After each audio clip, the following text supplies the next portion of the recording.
గ్రామంలో ఆలేరు ఎమ్మెల్యే బిర్లా ఐలయ్య సమక్షంలో కాంగ్రెస్ పార్టీలో చేరిన పలువురు.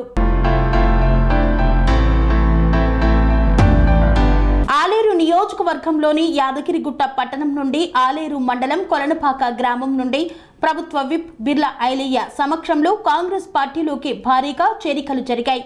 ఆలేరు మండలం కొలనపాక గ్రామం నుండి ప్రభుత్వ విప్ ఆలేరు ఎమ్మెల్యే బిర్లా ఐలయ్య సమక్షంలో కాంగ్రెస్ పార్టీలోకి చేరిన వారు భీమగోని సంతోష్, నరేష్, రాము, సారయ్య, అంకం మోహన్, సంపత్, కృష్ణమూర్తి తదితరులు కాంగ్రెస్ పార్టీలో చేరారు. యాదగిరిగుట్ట పట్టణం నుండి కాంగ్రెస్ పార్టీలోకి చేరిన వారిలో బీఆర్ఎస్ పార్టీ యాదగిరిగుట్ట టౌన్ అధ్యక్షుడు మాజీ ధర్మకర్త పెలిమెల్లి శ్రీధర్ గౌడ్, 6వ వార్డు అధ్యక్షుడు శివరాత్రి నరేష్, 12వ వార్డు అధ్యక్షుడు గుండ్లపల్లి లింగం గౌడ్, 1వ వార్డు అధ్యక్షుడు హారే కర్లాకర్, బీఆర్ఎస్ పార్టీ నాయకుడు రాజ్ కోటి, టౌన్ ప్రెసిడెంట్ ఇస్మాయిల్ తో పాటు తదితరులు సుమారు 100 మంది బీఆర్ఎస్ నాయకులు కాంగ్రెస్ పార్టీలో చేరారు. ఆయన కుటుంబ సభ్యులందరికీ మరొకసారి ప్రత్యేకంగా ధన్యవాదాలు తెలియజేస్తూ, కాంగ్రెస్ పార్టీ గురించి ఇప్పుడే పెద్దలు చెప్పారు. మాకంటే ముందు కూడా మీరంతా కాంగ్రెస్లో పనిచేసిన కాంగ్రెస్ పార్టీ అంటే క్రమశిక్షణ పార్టీ. పేద పడుగు బలైన వర్గాలు అందరూ కూడా అధికార ఫలాలు కానీ ప్రభుత్వం నుంచి అందే ఫలాలు కానీ ఒక కాంగ్రెస్ పార్టీ నుంచి సాధ్యమవుతుంది. టీఆర్ఎస్ అనేది ఒక సెంటిమెంట్ తోటి అధికారంలోకి వచ్చి ఈ 9.5 సంవత్సరాలు ఏదైతే మీరు వెళ్ళకపోయినా ఈ ప్రాంతం అభివృద్ధి కావాలి, కాంగ్రెస్ టీఆర్ఎస్ పార్టీ అభివృద్ధి అధికారంలో ఉంది, దాంతో అభివృద్ధి అయితేనే ఆకాంక్షతోటి స్థానికంగా కొన్ని సమస్యల మీద పోయిన మాట వాస్తవం. కాబట్టి అయినా స్థానికంగా టీఆర్ఎస్ పార్టీతో అభివృద్ధి సాధ్యం కాదని తెలుసుకొని కాంగ్రెస్ పార్టీతోటి మళ్ళీ ఈ ప్రాంతం కానీ నమ్ముకున్న వాళ్ళకు కానీ గౌరవ మర్యాదతో పాటు పార్టీలో గుర్తింపు కూడా కాంగ్రెస్ పార్టీతోటే సాధ్యమనే ఏకైక లక్ష్యంతో ఒక యాదగిరిగుట్ట ఆలయ నియోజకవర్గం కాదు, తెలంగాణలో మారుతున్నటువంటి పరిస్థితులు, గత 10 సంవత్సరాల అధికారం ఉన్నటువంటి టీఆర్ఎస్ పార్టీ, ఇక్కడ ఢిల్లీలో అధికారం ఉన్నటువంటి బీజేపీ పార్టీ ఏ విధంగా బడుగు బలైన వర్గాల మీద అధిక భారాలు మోపి ఏమున్నా కార్పొరేట్ సంస్థలకే కొమ్ము కాసుకుంటూ బడుగు బలైన వర్గాలకు ఏ రకంగా అధికార బలంతనే ఉద్దేశంతో ఇలా దేశంలో ఇక్కడ రాష్ట్రంలో చాలా మార్పులు జరుగుతున్నాయి. అందులో భాగంగా గతంలో ఏదైతే కాంగ్రెస్ పార్టీలో సైనికులుగా పనిచేసినటువంటి పెద్దలు మాజీ ధర్మకర్త శ్రీధరణ గారు కానీ వాళ్ళ సరిత వర్గం అందరూ కూడా ఇలా కాంగ్రెస్ పార్టీలో చేరినందుకు మీ అందరినీ సాధారణంగా ఆహ్వానిస్తూ, కాంగ్రెస్ పార్టీలో ఒక గొప్పతనం, ఏ రోజైతే నువ్వు కాంగ్రెస్ కారణం భుజం మీద వేసుకున్నావో కొత్త పాతాన్ని లేకుండా అందరం కుటుంబ సభ్యుల లెక్క రేపు జరిగే పార్లమెంట్ సంస్థ ఎన్నికల్లో కానీ దాని తదుపరి వచ్చే స్థానిక సంస్థల్లో మున్సిపల్ ఎలక్షన్లో కూడా అందరం కలిసికట్టుగా అధికారం లేనప్పుడే ఇక్కడ మేము ఎన్నో సీట్లు గెలుచుకున్నాం. మీ అందరి సహాయ సహకారంతో రేపు ఇక్కడ మున్సిపల్లో ఆలయంలో ఉన్నటువంటి సర్పంచ్, ఎంపీటీసీ, జెడ్పీ చైర్మన్ వరకు మీ అందరి సహకారంతో సాధించుకున్నాం. మీ అందరి ఆశీర్వాదంతో మొన్న ఏదైతే జరిగినటువంటి అసెంబ్లీ ఎలక్షన్లో మీ అందరి బిడ్డగా పార్టీలకు అతీతంగా కూడా నాకు టీఆర్ఎస్లో బీజేపీలో ఉండి కూడా మా తమ్ముడు వస్తే మా బిడ్డ వస్తే మా ప్రాంతం అభివృద్ధి అని నమ్మి నాకు ఓట్లేసారు. కాబట్టి మీరందరినీ మర్చిపోకుండా కొత్త పాత లేదు, ఆ పార్టీ పార్టీ లేదు, అంతా కాంగ్రెసే. మీరు చూస్తున్నారు గుట్టలో ఈ 4 నెలల్లో ఎన్ని మార్పులు వచ్చినాయో. గతంలో ఈ స్థానికంగా టీఆర్ఎస్ వాళ్ళు గుట్ట అభివృద్ధి అవుతుందని చెప్పి తప్ప వచ్చే భక్తులకు కానీ స్వామివారి కొండ అభివృద్ధి విషయంలో భూములు కానీ షాపులు కానీ ఇండ్లు కానీ కోల్పోయిన వాళ్ళకు ఇంకా ఇప్పటి వరకు కూడా న్యాయం జరగలేక వాళ్ళు అల్లాడుతున్నారు. అప్పుడున్నటువంటి ప్రభుత్వంలో ఎవరైతే వాళ్ళకి అనుసంధానంలో వాళ్ళకే లబ్ధైనా తప్ప గతంలో కూడా ఆటో యూనియన్ తరఫున కూడా ఇక్కడ శ్రీధరణ కానీ ఇక్కడ మిత్రులు కానీ ఎంతోమంది కొట్లాడినటువంటి చరిత్ర ఉన్న అప్పుడున్నటువంటి ప్రభుత్వంలో అది సాధ్యం కాలేకపోయింది. అంటే అదొక నియంత్రణతో పాలనగా వాళ్ళు పాలన సాధించారు. ఇవాళ మీ బిడ్డగా మీ అందరి ఆశయాలతో ఇంత పెద్ద మెజార్టీతో గెలిపించిన మీ అందరికీ పార్టీలకు అతీతంగా కూడా ఆలయంలో నుంచి ముఖ్యంగా యాదగిరిగుట్టను అభివృద్ధి చేయాలి.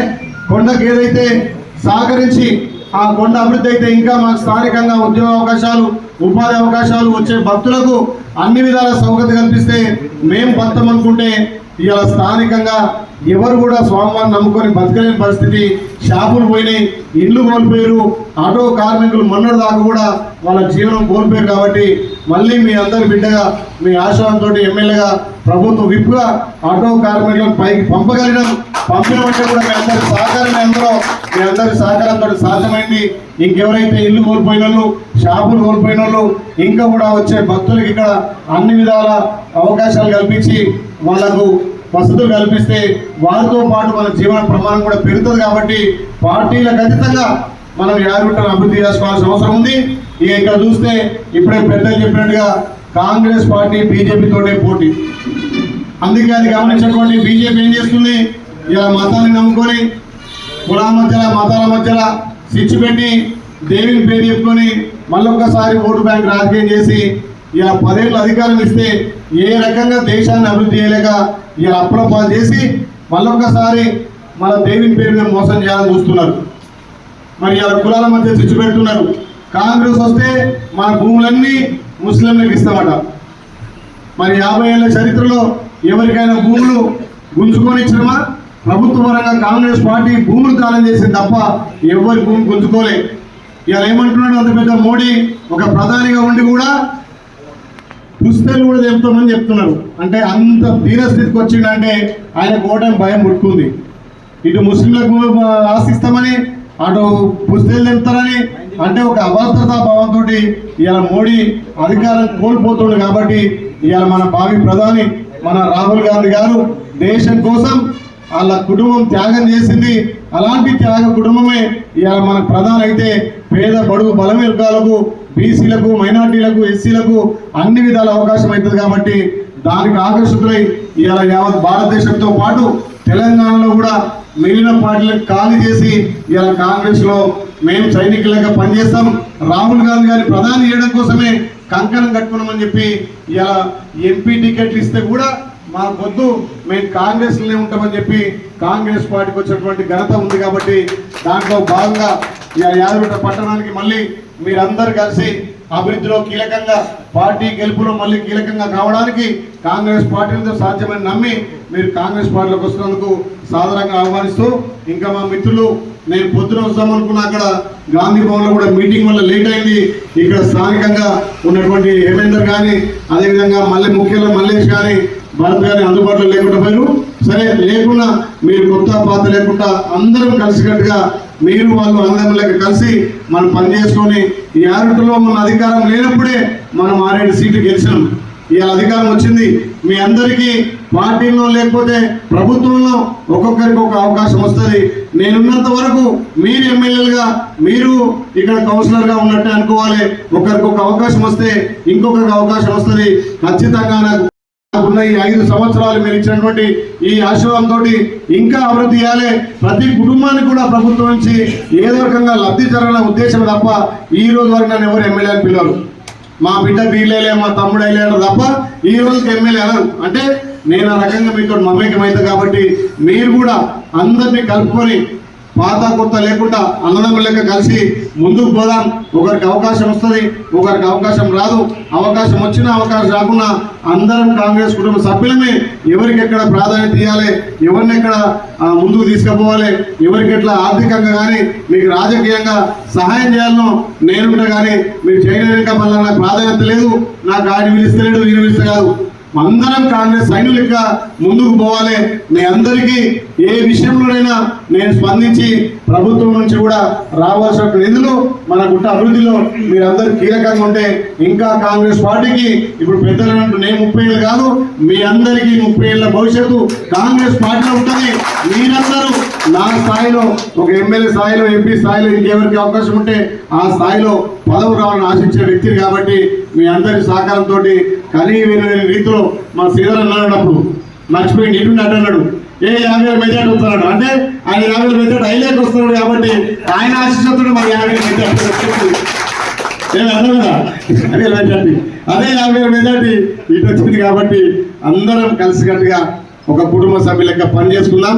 ఇప్పుడు ఈ 6 నెలలు, ఈ 4 నెలలు మొత్తం ఎలక్షన్ల రోజులే. కాబట్టి అందరం 1 గంట 2 గంటలో పార్టీకి సమయం ఇచ్చి ఇలా ఇక్కడ రాష్ట్రంలో అధికారం ఉన్నాం, కేంద్రంలో అధికారం వస్తే ఇక మనకు పంటే పంట, అంతేనే కదా. మంచిగా పంట పండుతుంది. రాష్ట్రం నుంచి నిధులు వస్తాయి, కేంద్రం నుంచి నిధులు వస్తాయి.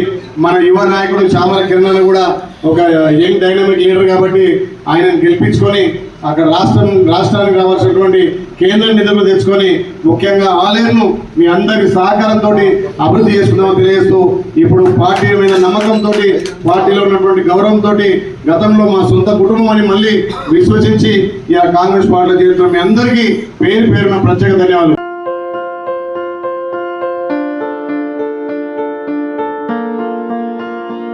సంస్కృతి సంప్రదాయం ప్రేమ ఆప్యాయత రాజసం ఉట్టిపడే వేడుకలకు అనువైన ప్రదేశం ఎంఎల్ఎన్ కన్వెన్షన్ హాల్. కని విని ఎరుగని రీతిలో జరిగే మీ ఇంటి కళ్యాణ వైభోగానికి అందమైన కళ్యాణ వేదిక MLN convention hall. MLN convention hall ప్రత్యేకతలు: సువిశాలమైన wedding halls, centralise AC banquet hall మరియు విశాలమైన డైనింగ్ హాల్, వధువరుల కోసం ప్రత్యేక ఏసీ మరియు నాన్ ఏసీ గదులు, నక్షత్రాల వెలుగులో పచ్చని పచ్చికపై పార్టీల కోసం అనువైన గార్డెన్. ఎంఎల్ఎన్ కన్వెన్షన్ లో సీసీటీవీ పర్యవేక్షణతో పూర్తి భద్రత. ఎక్స్పీరియన్స్ అండ్ ప్రొఫెషనల్ వర్కర్స్ గల అన్నపూర్ణ గ్రూప్ వారి సేవలు. 2000 వాహనాలు పార్కు చేసేందుకు సువిశాల పార్కింగ్ సౌకర్యం. మీ ఇంట జరిగే అన్ని శుభకార్యాలకు, పెళ్లి, reception, engagement, birthdays, get together, corporate events, ఏ ఇతర శుభకార్యాలకైనా అందమైన వేదిక ఎంఎల్ఎన్ కన్వెన్షన్ హాల్. బుకింగ్ కోసం సంప్రదించండి 7550438888 మరియు 7550428888. మా అడ్రస్ చీర్యాల లక్ష్మీ నరసింహస్వామి దేవాలయం ప్రక్కన, near outer ring road, Keesara junction, Cheeryal గ్రామం, మేడ్చల్ జిల్లా.